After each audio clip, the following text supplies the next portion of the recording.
CNN, BBC, France, 24. I'm watching you all. I'm recording every lie. I'm archiving every distortion.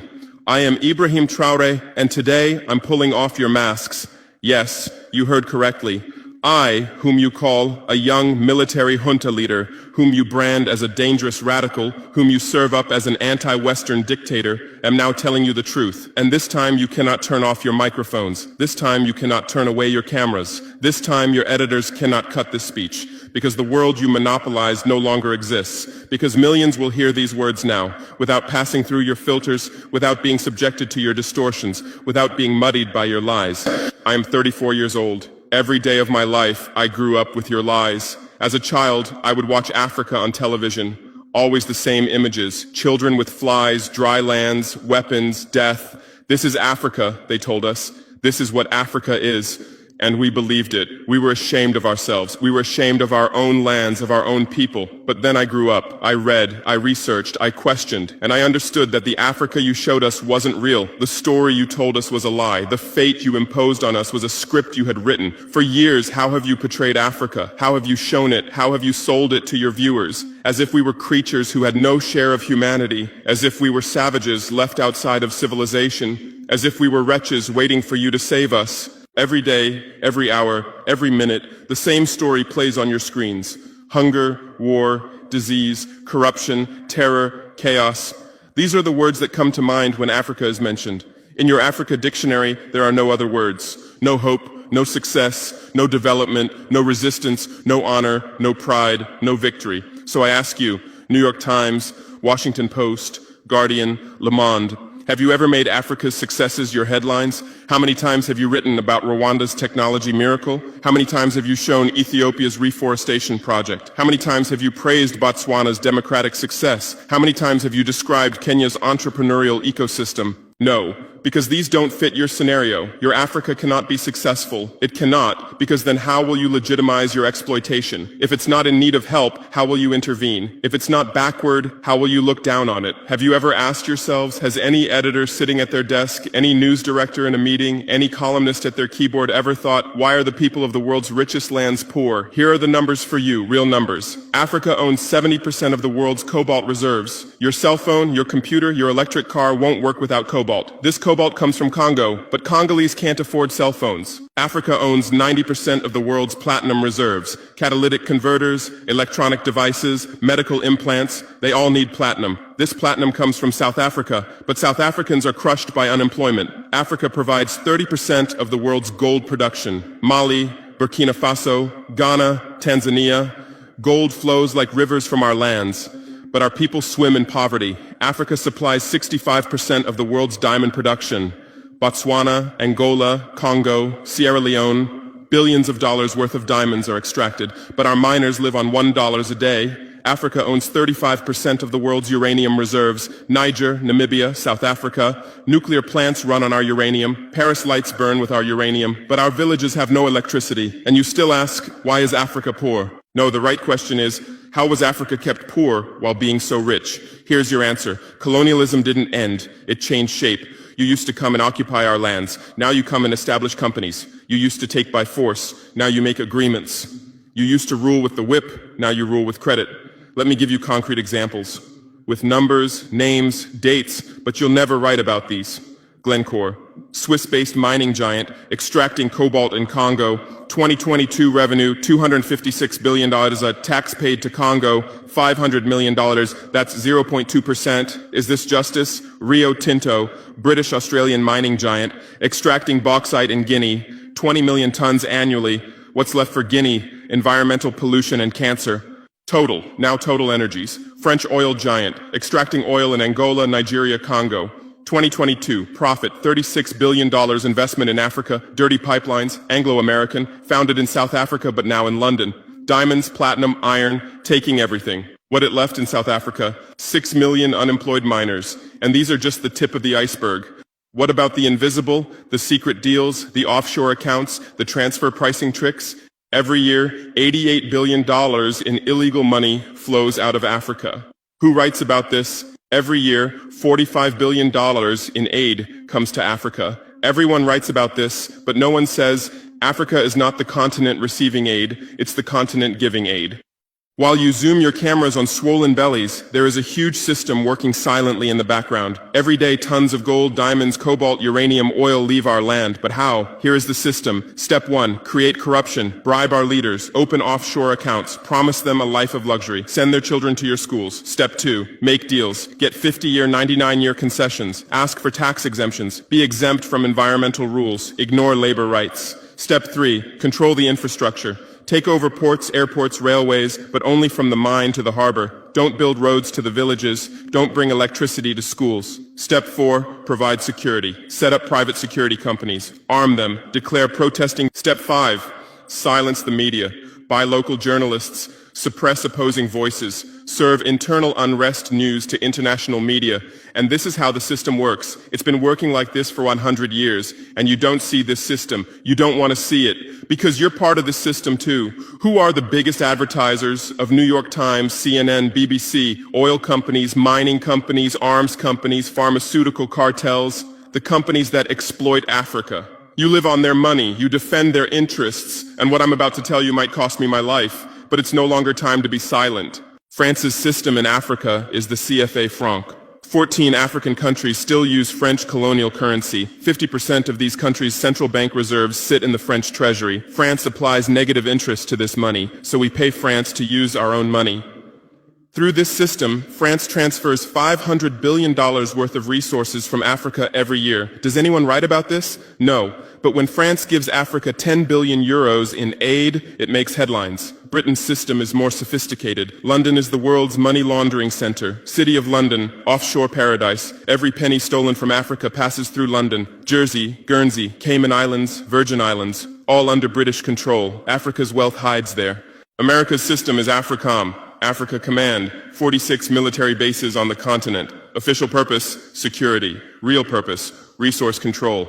Drones in our airspace every day, listening devices everywhere. They say fighting terrorism, but it's not terrorists. It's people's leaders who are targeted. China is the new player, says win-win, builds infrastructure, gives credit, but in exchange for what? 99-year port concessions, mining rights, agricultural lands, debt trap diplomacy, ask Sri Lanka, ask Zambia, and you write about none of this. Why? Because you're not free press. You're corporate press. Your bosses are billionaires. Jeff Bezos bought Washington Post. Why? For love of journalism? Rupert Murdoch's media empire, Fox News, Wall Street Journal, The Sun, The Times, all from the same hand, all giving the same message. West is good, others are bad. Carlos Slim is the largest shareholder of New York Times, Mexican billionaire. Where's his wealth from? Monopolized telecommunications, got rich off Latin America's back, now controls America's most respected newspaper. And you claim to do independent journalism? Who are your editors? Which schools did they graduate from? Harvard, Yale, Oxford, Cambridge? Always the same elite schools, always the same worldview, always the same prejudices. How are your reporters selected? How many languages does your Africa correspondent speak? French, English, that's all. Swahili, Hausa, Yoruba, Amharic, they don't know. They can't talk to the people. Your sources are always the same. Western diplomats, NGOs, experts, and then you come and lecture us. They killed Patrice Lumumba, January 12th, 1961. CIA agent Larry Devlin confessed. Belgian mercenaries executed. They dissolved his body in acid, took his teeth as souvenirs. In 2022, that tooth was returned from Belgium to his family after 61 years. And what did you say then? Chaos in Congo. You didn't ask about the killers. You didn't investigate CIA documents. You didn't write about Belgium's crime. They killed Thomas Sankara, October 15th, 1987. My hero, Africa's hope. Vaccinated 2.5 million children against measles and meningitis, planted 10 million trees, raised literacy rate from 13% to 73%, gave equal rights to women, banned FGM, ended corruption, sold Mercedes cars, used Renault 5, rejected IMF and World Bank. And most importantly, he said, we will not pay Africa's debts. We didn't make those debts. The puppets before us made them on behalf of colonizers. That's when he had to be killed, and they killed him. Who killed him? His best friend, Blaise Compaoré. With whose support? France. Want proof? Look at the Focard archives. Jacques Faucard, France's Africa Affairs advisor. Everything is written there. And what did you say? Military coup in Burkina Faso. You didn't write about Sankara's dreams. You didn't tell about his projects. You didn't show his successes. You just said, another dictator died, Muammar Gaddafi. Yes, he was a dictator. Yes, he was ruthless. But what had he done in Libya? Per capita income $12,000, Africa's highest, literacy rate from 25% to 87%, life expectancy from 51 to 74, free healthcare, free education, $50,000 for newlyweds, interest-free loans for homebuyers, $5,000 for new births, gasoline 14 cents per liter, great man-made river, irrigation project to green the desert, and Gaddafi's real crime, dream of United States of Africa, African Central Bank project, African Investment Bank, African Monetary Fund, and most dangerous, gold dinar, refusing to sell oil for dollars. October 20th, 2011, lynched in Sirte, Hillary Clinton laughed. We came, we saw, he died. Now look at Libya. 3 different governments, endless civil war, ISIS, Al-Qaeda running wild slave markets exist. Even CNN showed in 2017, oil being looted, weapons depots emptied, spread across Sahel. Do you call this democracy? Do you call this freedom? Do you call this success? And whose turn is it now? The Sahel, Mali, Niger, Burkina Faso. You want to make us Libya too. You want to make us Syria. You want to make us Iraq. But not this time, because we've awakened, because we've learned, because we've united. Operation Barkhane, France's Sahel Adventure, 2013-2022. Official purpose, fighting terrorism. Real purpose, resource control, 5 through 100 French soldiers. €1 billion annual budget. What's the result? 2013, 500 terrorists in Mali. 2022, 5,000 plus terrorists in Sahel, tenfold increase. What kind of success is this? But what were French soldiers doing? Protecting Niger's uranium mines for Areva, Orano, securing oil pipelines for Total, controlling ports and railways for Bolloré, and fighting terrorism? No, the opposite. Terrorists couldn't come within 50 kilometers of French soldiers, but they could easily burn our villages. Why? Because chaos served their purposes. If there's chaos, they could stay for security reasons. MINUSMA, UN peacekeeping force. In Mali, 15,000 soldiers, 1.2 billion annual budget. 10 years, result, 300 plus. UN soldiers died. Thousands of civilians died. Terror didn't decrease, it increased. And now you say Wagner is dangerous. Russians are taking over Africa. Wagner came. 1,000 soldiers. What happened in 6 months? Terrorists fled. Villages are safe. Mines are working. People are at peace. What's the difference? Wagner is an ally we invited. France is an occupier who came by force. Wagner follows the agreement. France blackmails. Wagner brings results. France produces excuses. But you don't write the truth. You say Russian mercenaries. Well, what is French Légion étrangère? Aren't they mercenaries? What is American Blackwater Academy? What is British G4S? What is Israeli Black Cube? They are security companies. Wagner is a threat. Why? Because Wagner isn't yours. And the terrorism issue? Who created this terror? Who founded Al-Qaeda? 1980s, Afghanistan, CIA, Pakistan ISI, Saudi money, against Soviets. Bin Laden was CIA's man. You called them freedom fighters. Who supported Taliban? Again, you. Heroic mujahideen against Soviet occupation. You gave weapons, gave money, gave training, then you lost control. How was ISIS born? 2003, Iraq invasion. You toppled Saddam. You disbanded the army. You banned Ba'ath Party. You tortured in Abu Ghraib, and those people became ISIS. Then Syria. You said Assad must go. You said moderate rebels. You gave weapons. Those weapons went to ISIS, went to al-Nusra. You destroyed Libya. Who looted Gaddafi's weapon depots? Where did those weapons go? To Mali, to Niger, to Burkina Faso, to Nigeria, to Chad? Who strengthened Boko Haram? In 2009, Nigerian police killed their leader Mohammed Yusuf. Extrajudicial execution. What did you say? Nothing. Where were your human rights organizations? Silent. Then revenge started. Boko Haram radicalized. But where did they find weapons? From Libya that you destroyed. And now you come to lecture us about fighting terrorism. You're helping us clean up the monsters you created? No, we've seen the game now. Terror is your Trojan horse. You come with the excuse of terror, you stay, you exploit. But it's over now. We'll provide our own security, we'll fight with our own methods, and we'll win. Because we are the children of this land. We know this land, we know these people. We can distinguish terrorist from villager. We don't fight from drones, from satellites, from 10,000 kilometers away like you. And we're winning. In Mali, in Niger, in Burkina Faso, terror is ending. Villages are safe. People are hopeful. Because now our own army, our own police are fighting, not for foreigners, but for the people. But you can't digest this. You say democratic backsliding. You say human rights violations. Which democracy? Which human rights? How many people are detained without trial in Guantanamo? What happened in Abu Ghraib? Who did you kill in Bagram? Who did you torture in CIA's black sites? Why is Julian Assange in prison for exposing your war crimes? Why did Chelsea Manning spend years in prison for leaking the truth? Why is Edward Snowden a fugitive for revealing you spy on everyone? And you lecture us about human rights. How many civilians died in your drone strikes? You say collateral damage and move on. How many weddings did you strike in Pakistan, Yemen, Somalia? How many schools did you bomb? How many hospitals did you burn? And you teach us the laws of war? Look, I come from war. I know the front. I've seen death. I've carried wounded soldiers. I've consoled mothers of martyrs. And I tell you, a real soldier protects his people. A real soldier doesn't harm civilians. A real soldier fights with honor. Your mercenaries, your drone pilots, your special forces, they're not soldiers. They're killers. They kill people by pressing buttons from 10,000 kilometers away, then go home and play with their children. We don't fight like that. We look our enemy in the face. We protect civilians. We fight with our honor. We die with our honor. And we'll win. Because the righteous win. Because those who fight with their people win. Because those who fight for their land win. Let's return to your media.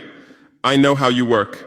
I have friends who work within the system. There are journalists with conscience, but they stay silent. Why? Because the system silences them. Those who write the truth get fired. Investigative journalists are laid off due to budget cuts. Dissenting columnists are shown the door because reader interest has declined. And what replaces them? Experts from think tanks, NGOs, universities, all saying the same thing, all defending the same thesis. West is good, Africa is bad. So who are these experts? Where do they get their funding?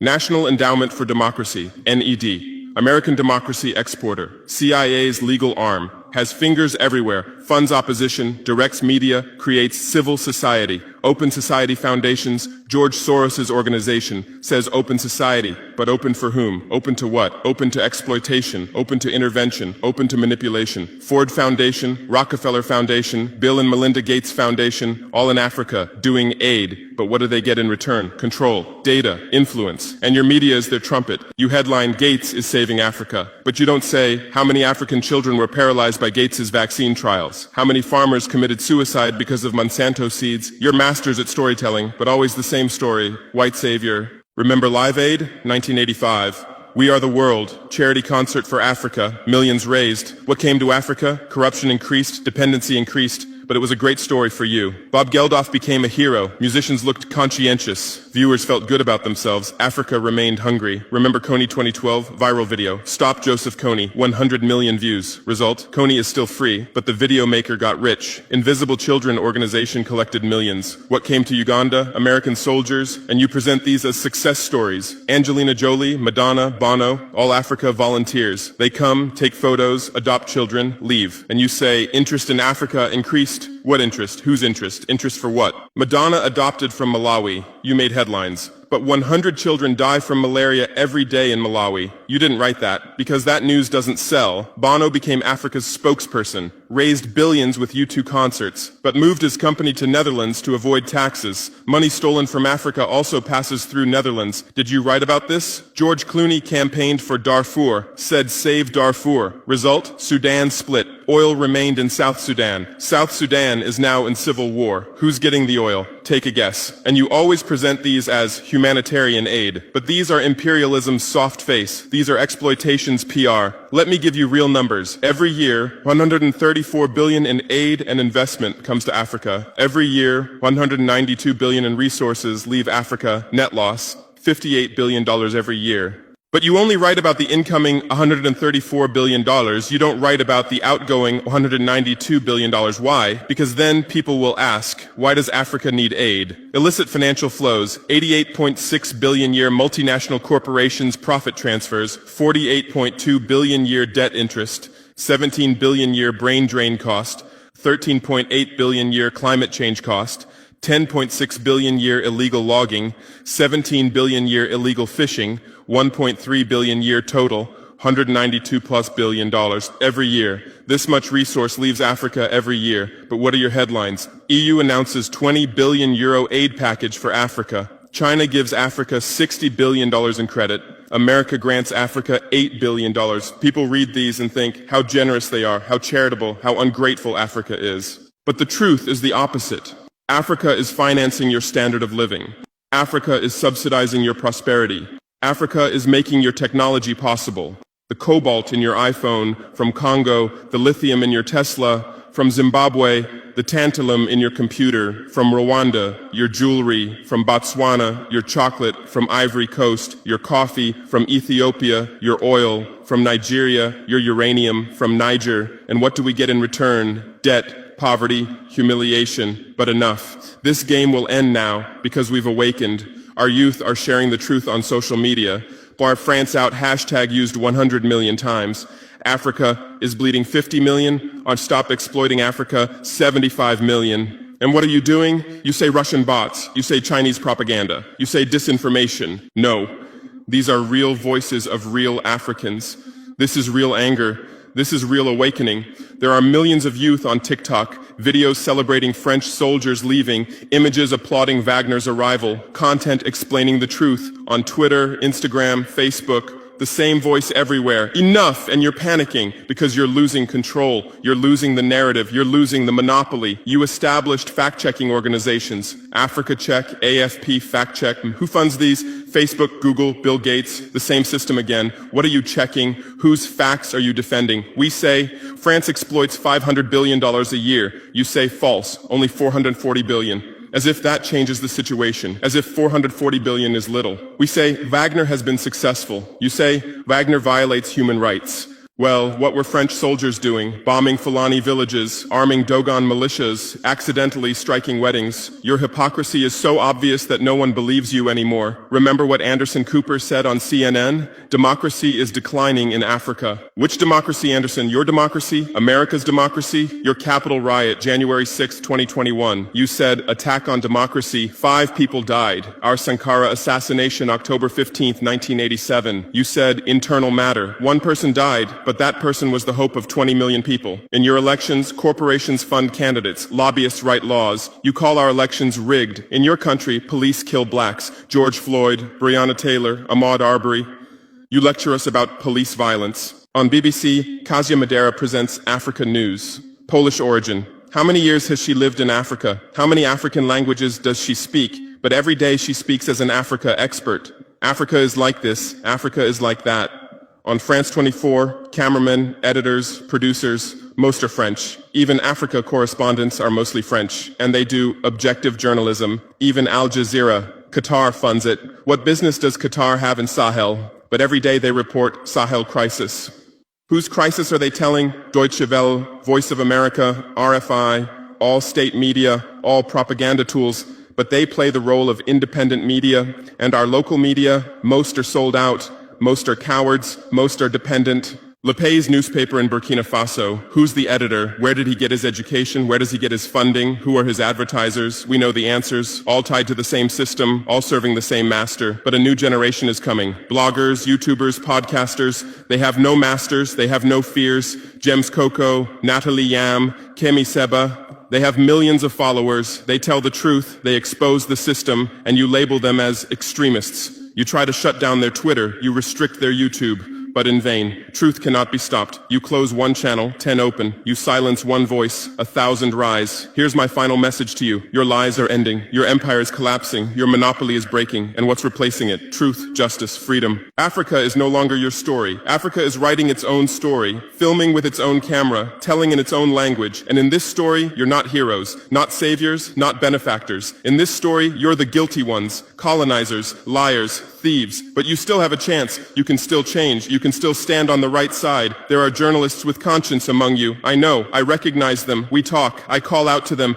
Gather your courage. Write the truth. Rebel against the system. You might get fired. You might become unemployed. You might be threatened. But you'll be on the right side of history. You'll look at your children's faces without shame. Your conscience will sleep peacefully. And Africa won't forget you. Africa remembers its friends and its enemies. Be like Edward Snowden, be like Julian Assange, be like Daniel Ellsberg. Stand with the truth, or continue with your lies, continue with your blindness, continue with your complicity, but know that your end is coming. Your viewers are decreasing, your credibility is eroding, your power is depleting. The new generation doesn't believe you, the new generation doesn't listen to you, the new generation rejects you, and that new generation in Africa is 600 million people, 60% under 25 years old, educated, connected, angry. They are my army, they are my weapon, they are my victory, and with them we're building a new world, a world without lies, without exploitation, without humiliation. In this world, Africa will be free, Africa will be strong, Africa will be a leader. And you'll remain just as a bad memory, a shameful footnote, a cautionary example. Future generations will read in history books. At the beginning of the 21st century, there were some media organizations. They lied, they served exploitation, then Africa awakened and they disappeared. That's your end. Inevitable, unchangeable, certain. I am Ibrahim Traoré, not Burkina Faso's leader, but its servant, not Africa's dictator, but its child, and not your nightmare, but your mirror. Look well at this mirror. See yourself, see your lies, your hypocrisy, your crimes, and prepare, because Judgment Day is coming. Africa is awakening. The world is changing. Justice is manifesting. And you'll just watch. You won't be able to do anything else. Because history is on the side of the people. Truth is on the side of the oppressed. God is on the side of those who persevere. And we persevered. We persevered for 500 years. Now it's time for victory. Your lies are finished. Your masks have fallen. Your game has ended. Africa is free. Africa is strong. Africa is victorious forever.